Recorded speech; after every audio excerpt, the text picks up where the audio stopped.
welcome everyone to another episode in our podcast series. It's called A National Conversation for Scotland.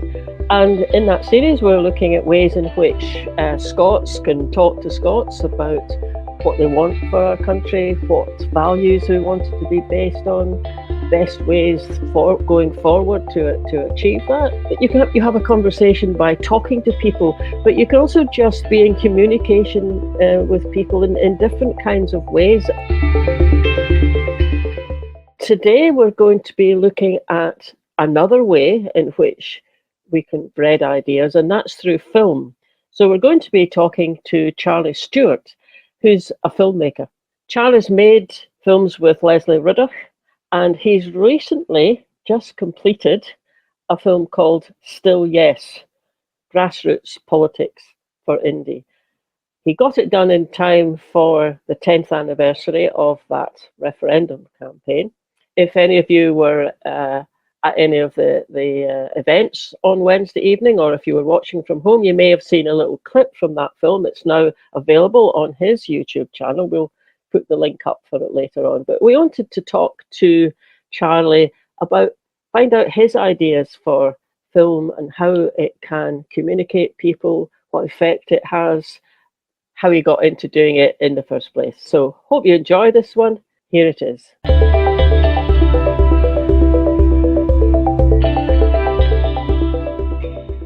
And tell us about the Leslie Riddoch movies that you did, because the Denmark, and did you do the Estonia one as well? Yes. They are both just such emotional, inspirational videos. I mean, I must have seen them both about half a dozen times anyway, sometimes in halls and on YouTube. Yeah. But how did you get involved with those? Well, I've known Leslie for a long time, and I don't think we worked on anything in BBC Days together, but we did it. We've done a lot of stuff. I can remember doing something about the Tay Road Bridge. We did stuff for Alan Smith, the MP. So we've done a few things over the years, and I can't remember exactly what the stimulus was, but we certainly started on Estonia, which was just as COVID was beginning.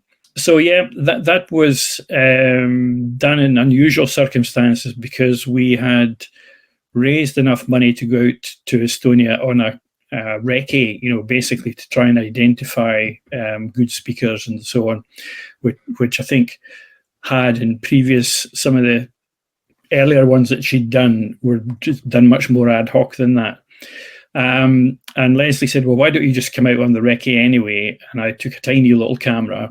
We did interviewed some people there and then, including MacLeod, who was the first president of Estonia, just because we were there. And then COVID hit, and we had to kind of set all that stuff aside and finish the thing with the aid of a Scottish guy who's out in Estonia, and making use of video calls with it. So it was unusual Estonia. Looking back on that one, I think one of the things that, funny enough, gives it a lot of atmosphere is the music, which came from Estonian duo.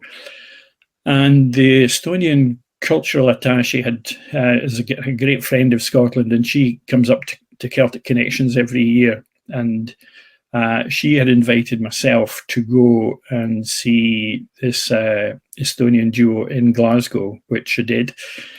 And these two remarkable young ladies who play a kind of Zimmer type thing on their knees, sharing one end of this kind of instrument meant for one person. So one of the girls plays one end and the other plays another end. But that music, I think, gave tremendous atmosphere. It was very unusual, sometimes hypnotic, sometimes depressing. And we were lucky that fitted so well, I think. So that was Estonia. It got still has a big viewing figure on YouTube, I think, because people became very aware of Estonia's vulnerability with the recent Russian thing. So yes, and also the whole singing revolution, I think, just catches the imagination, and it almost is kind of what we're looking at, that kind of grassroots people-led movement. It's not a political party doing the running.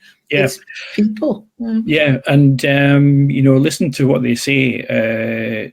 There was an activist in there, a wonderful lady, and she said, people thought it happened out of nowhere, but they had been doing the preparation behind the scenes for a long time, sorting out how they would go forward, what were the kind of principles they would take, and all the sorts of behind the scenes thing, kind of committee work and arguing and the like, had all been done behind the scenes, and to some extent was ready to go. And then, as Mark Lahr said, you've got to take that opportunity when it's there. And when there is an opportunity, you go for it, and don't hum and haw and whatever. So one of the things, hopefully we'll talk a bit more about the film I'm making just now later, but one of the phases I'm into with that now is it's mainly about grassroots politics. But of course, you can't just leave it hanging there. So I've got 3 commentators who give their opinions on where we are with grassroots and where it could go, and are we in another 10 years going to be back looking at another 10 years of grassroots politics when nothing happened, And one of the themes in that is very definitely exactly the same thing, that there's a lot of background work that needs to be done still. You can't just stare dreamily out the window and wish for the day that something is going to come. There's a lot of groundwork that can be done, not necessarily by politicians. So we got a lot to learn from Estonia. And then the speed of transition, of course, when they did get going, was quite breathtaking. Yeah, and that does seem to happen, doesn't it? So I remember I was in Germany having a weekend with a friend. The weekend the Berlin Wall came down, and we just had absolutely no idea that it was going to happen. And another friend had come through and said, "Oh, I'm heading over to Berlin to get a bit of the wall." And we were going, "What do you mean get a bit of the wall?" And it was because, and that was just sort of like that. But so, do you want to tell us a bit about the movie you're doing just now? Well, it came from the realization that the 10th anniversary was coming up, and so earlier in the year, I realized that there wasn't really, at that time, there weren't really any plans to market in any way. And some of the people I spoke to originally said, "Oh, people are not going to want to, they're not going to want to celebrate. That's not, we don't want to be thinking about it." And then also the general election was called suddenly. And I really wondered and worried about how that would change the flavour of things. So it kind of, nothing happened then, and then things are happening very suddenly. But the idea has always been, still is, to look at who are the grassroots, who are these people, what are they doing, what keeps them going, what are their hopes and aspirations for the future, all of that. So that's basically what I've been doing. Didn't want any politicians involved. There aren't any proper politicians involved at all. So the aspiration was try to get a different case study, as we call them, for each of the 10 years. And I think we've got the 10. I'm not sure. We might have to split one into 2 to actually even 10. So what do you mean when you say 10 case studies? Still, the challenge I'm facing in the next couple of weeks is to, how do you make this, rather than just a montage of different people doing roughly the same thing and saying roughly similar things, how do you separate them out? How do you give it a kind of like storyline, a kind of spine, if you like? So one of the thoughts was something like a countdown. So you'd go 10 years ago, number 10 is this, and then you'd basically it was just a device really for separating them out. Yeah. I mean, another device which is going to be in there to some extent is to punctuate it with some of the major political things that happened. So, the European vote would be a big thing. So, when we start off in the shadow of this really depressing no vote, and then, very shortly after there's the European thing, and so there were things like that, and then Boris getting, and there were a few things there which made everybody think, oh, another referendum might be closer than we think. And then, of course, Theresa May comes along and says, now is not the time. And so it's hard to avoid those points. I think it's really good to include those, because I think that, maybe it is just social media, but certainly within the Yes movement, there's a lot of, you mentioned the Estonians talking about don't hum and haw about things, take the opportunity when it's there. So there's a lot of statements that you hear. Well, the SNP didn't take the opportunities. Nicola held things back, or she didn't move forward. And now I'm not suggesting for a minute that either the SNP or Nicola Sturgeon were perfect in how they dealt with things. But when I hear that, I always think, well, okay, there was 2015 when suddenly there was, over 50 SNP MPs down in Westminster. That was an opportunity, right? The next year there was the Brexit, and then the wrong side won. Well, I think, and then there was 3 years of a pretty well paralysed House of Commons trying to work out what to do with that, and then Boris Johnson, and then COVID. So now. And again, maybe more could have been done even within all that. But God, it wasn't an easy. That sort of 6 or 7 years was not easy politically to try and do anything. I think in very fast or maybe even very forcefully. But so I'm quite pleased that you've got it in there.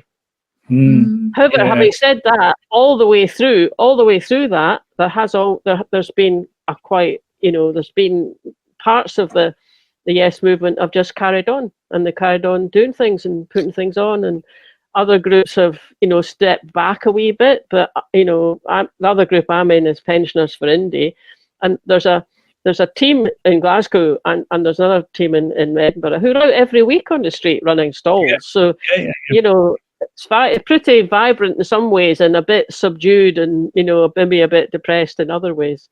The fact that the independent support is at 50% and the SNP's at 30%, that divergence is quite, is a new development, I think, compared to where we've been maybe for the first 8 or so of those 10 years.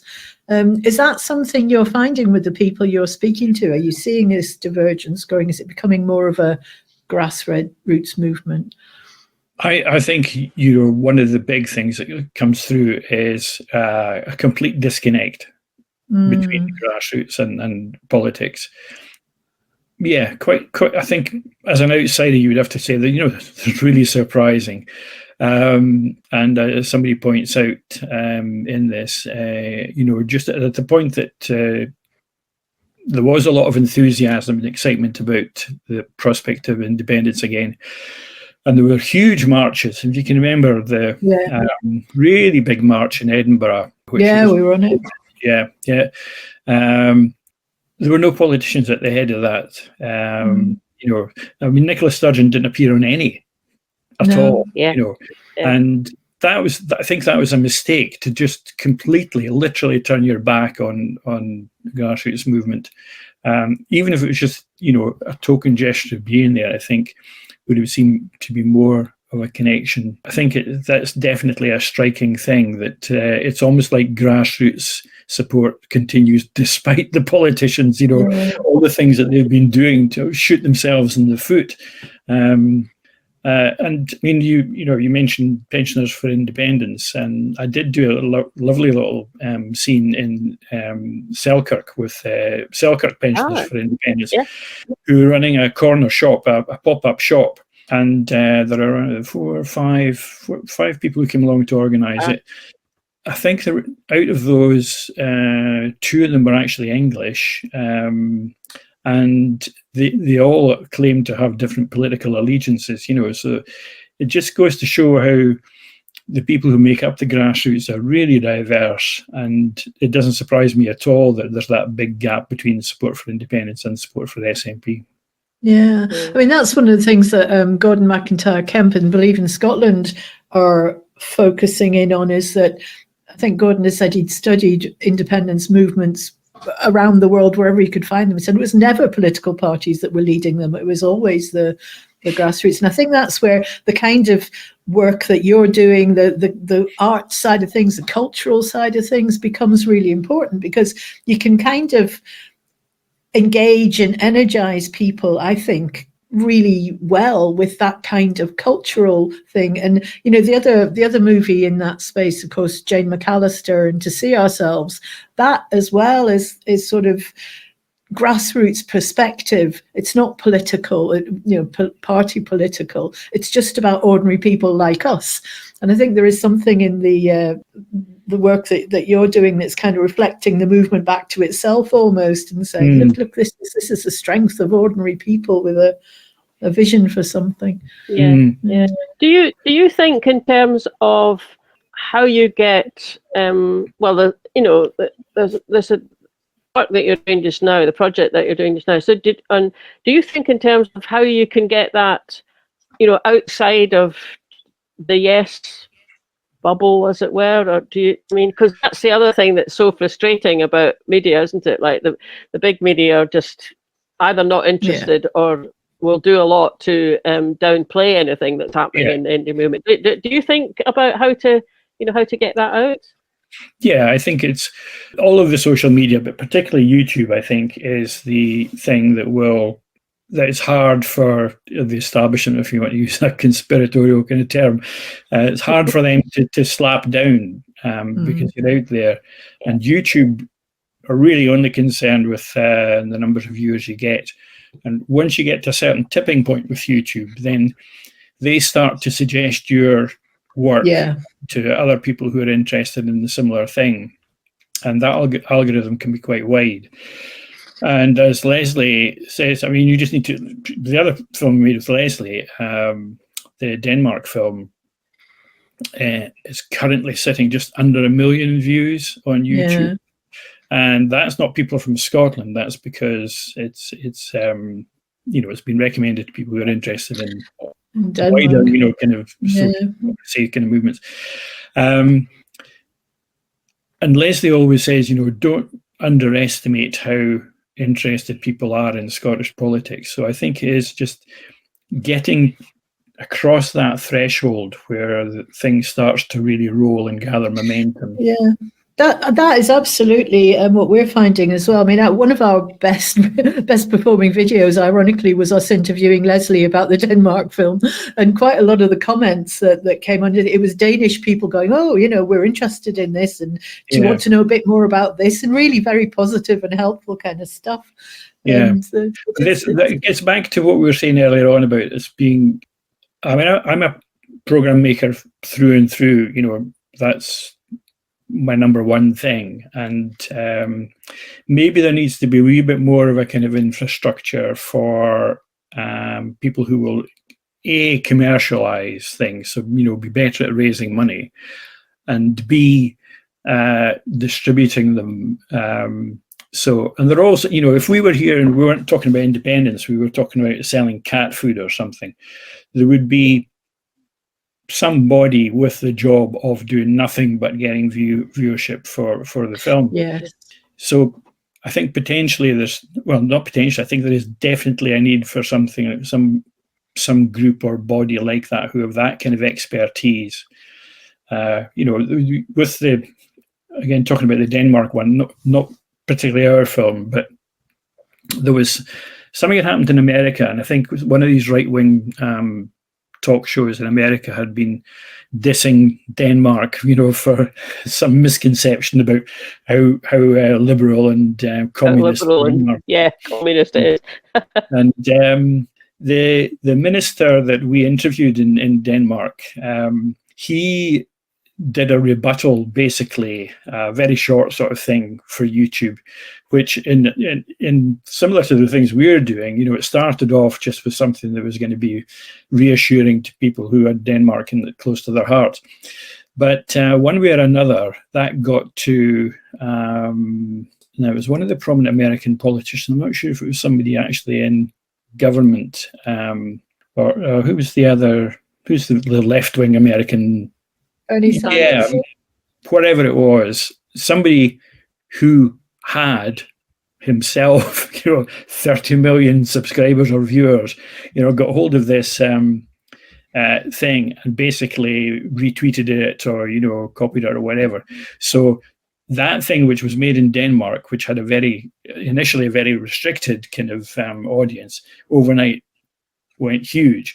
And we need to be cuter at doing things like that, I think, and sending our videos to a hit list of people, celebrities and so on, who will kind of comment, and whether it's films I make or whether it's artwork that Greg makes, or that kind of thing. We just need to be better at exploiting is the word.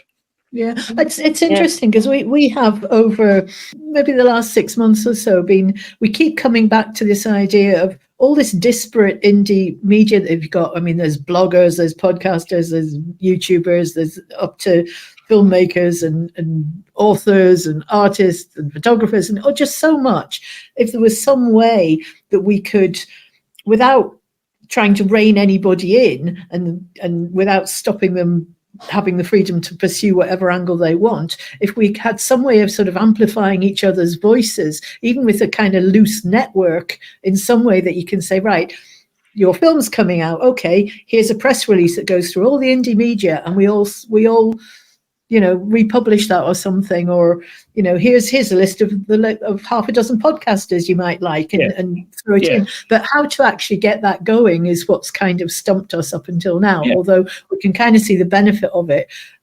We tried running it past Independence Live, who again they're going, oh well, yeah, it's interesting, but what would you do about this? What would you do about that? And as soon as you start thinking about the nuts and bolts of how it would work, that's where it all gets very tricky. That kind of thing, half a dozen people around a table could probably thrash something out. We'd probably do it, yeah. You could argue that that's maybe a role that somebody in the SNP could take on. An organisation that's got money and probably already has people with a lot of those kind of skills and contacts. That would be an easy thing. Well, say easy, but that would be something that could be organised. And that kind of thing comes down to money again, because I appreciate that the your thing is not paid. I mean, I can't afford to do things completely for nothing, so I'm getting paid a little bit to be doing this. But the kind of organisation and person or persons we're talking about, it's a competitive world, and they are going to be selling their services to people who sell cat food, because they've got to pay, pay a mortgage and so on. I think it's great that an organisation like Believe in Scotland, or Business in Scotland as it started off, exists and has been very successful in the kind of way that it's doing things. So, I found it really surprising how omnipresent the Believe in Scotland messages, posters, artwork. I'm even wearing the T-shirt right now. There you go. I've just been to my gym class this morning, and I wore that to my gym class because I am a walking advert these days. Well, exactly. But that is something which, what sets that out as being unique is that it is a professional organisation. With people are doing it because they are paid. So it's getting past that kind of keen amateur or part-time professional sort of thing. That has to be something, I think, in the next few years. I mean, I was like you. I was kind of energized by 2014 rather than actively involved up until then. And I don't really know much about what Yes Scotland, the organisation at the time, did, but that seemed to have quite a significant amount of funding attached to it. So, it seems to me that if whoever's going to be leading the next, we don't even know if it's going to be a referendum or an election or whatever it is, there's going to have to be some kind of body with some kind of money. Communications and indie media has got to be a really important strand of anything they do. Otherwise, we're just talking to each other. It's got to be something bigger than that. But I don't know. I mean, the other thing that's I've just come back from the Edinburgh, did a day at the Edinburgh Festival. And one of the things I managed to catch was Stuart McHardy, who's a historian, but does a lot of radical Scottish history kind of. He's a very clear indie supporter. But the publisher, Luath Press, had a whole series of events. And I think they had maybe 3 different venues, and they had perhaps 30 of their their authors, and at every one they had just had this program of, now we're going to do an hour with this guy, and then you can buy his books and he'll sign them for you. Now we've got another one coming in. I thought that is not complicated to organize, and other than the hire of the rooms, it's not expensive to do, and they must have been worth their while in terms of sales generated. And we've got another year's festival coming up before 2026 with the Holyrood elections. It just seems like a really, an opportunity to me. But again, it needs somebody or a group of people to get together and organise. This is the independence part of the festival, because I think we're awfully sort of, oh no, we better not raise it, it's political. Oh, what if they don't want to be associated with independence? Well, it's a viewpoint that half of Scotland shares. It's as valid as the everything else is the unionist viewpoint. Why is that okay and ours isn't? Yeah. But I think that that there is a kind of self-consciously going to say this. An awful lot of the stuff that we do is talking to ourselves, and this film, in large measure, is probably just going to do that. That's not a waste of time or effort, because it's things like this that keep the indie movement going. So it both sort of keeps the fire going. It may be, just like the group in Selkirk were saying, they don't necessarily need people to come into the pop-up shop for that to be a success. They just need people to look in the window and realise, oh, that's independence, and still they're pensioners, and I'm a pensioner, and it's still there. So there is a role for just sort of keeping the kind of fire smouldering, if you like. But really, to have any kind of effect going forward, we need to get away from this solid block of 50 and get into that next block of 50. And we don't need to convert all 50% of them. I mean, some people say 10%, it's not a huge figure. And I mean, some people have done research, and Robin McAlpine reckons that there are 20% of the voting public who are persuadable. They're not kind of really hard, fast one way or the other. They've got their reasons that they didn't vote yes the last time, but they are persuadable, if you kind of address their things. So going forward, I think we need to become a wee bit more aware of getting to that audience and talking to their concerns. What are the issues that hold them back? Now, the Denmark film, for example, is kind of in that territory, because you end up with people who watch it. It's an easy watch. So people will watch it who don't, and they're not maybe immediately aware that it's something to do with Scottish independence. But what it is an inspiring thing, because everybody watched it and thinks, God, I wish our country was like that. Exactly. So that's the kind of thing. It's that kind of soft pressure into those. Estonia was similar in the way that, there was a country which came from nothing and had a dip, to the point where there weren't petrol for ambulances and no bread in the shops within a few years. So I think we need to going forward be more strategic in targeting other audiences. Again, that's the challenge of, well, how do you attract an audience like that? Because it's relatively easy when you're talking amongst yourselves. Everybody shares the same Twitter followers and things. So yeah, I think that's where we need to go. What's your film called, by the way? We didn't. Still yes.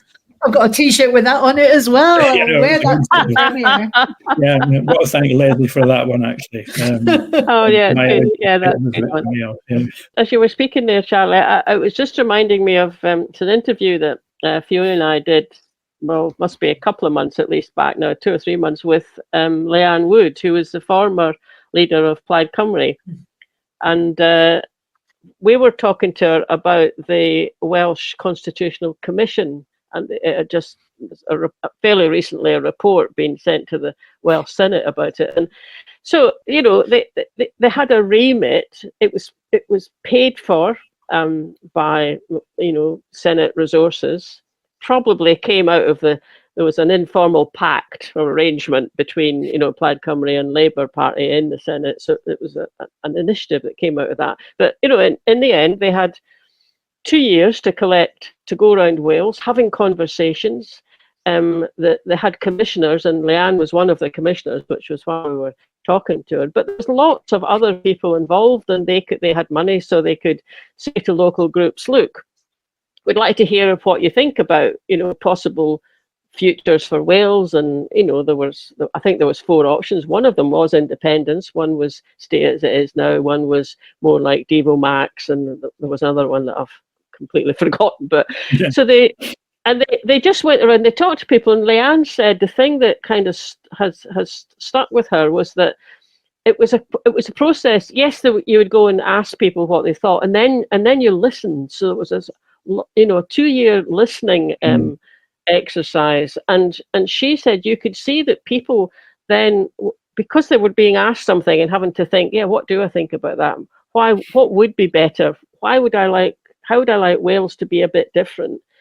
People then started on their own journey of thinking what the country could be, and then how could we get there? Now they're not all going to come back and say, well, the way to get there is for Wales to be independent. That wasn't the point of it anyway. But it got people starting to think, to look around them, talk to people, and then to think, how could it be better? And one of the options for Scotland might be to do something not necessarily the same, but something similar, whereby we're having conversations with ourselves. And not just the indie movement, but everyone in Scotland. Yeah, I think there have been efforts like that in the past. I think so. I'm not too sure of the history, so I'm not going to say too much about it. But I think there was some money thrown at an idea like that. And I think, I believe in Scotland they've got plans to do something similar. I mean, and again, it's the kind of thing that is probably easier for a grassroots, non-aligned movement to do than a political party, because political parties tend to come the other way around, don't they? And they say, this is what we believe. And we're going to try and persuade you to believe that as well. I don't think you'll miss it. It'll be plenty of publicity at the time, but it's called Still Yes. And it'll be somewhere between half an hour and an hour. I'm trying to keep it shorter to get a wider audience. And I think anybody in the Yes movement is really going to love it. A lot of it will be familiar, some of it inspiring. Some of it, some of the criticism, the necessary criticism, I think, is in there from, a range of critical voices. I think we just need to listen to what they're saying. It's not all doom and gloom. It's independence is going to come. Yeah. But, and still yes, and still game. Yes. Okay. Good, thank you. Oh, we so enjoyed chatting with Charlie. He was such a lovely person to interview. We've put the link to his video, Still Yes, in the notes under this podcast. So go and have a look, share it, obviously like it, and really hope you enjoy it. You might even spot me in a little bit, a very, very tiny appearance. Anyway, thanks for listening, everybody. We'll be back again next week, and we'll catch you later. Bye now.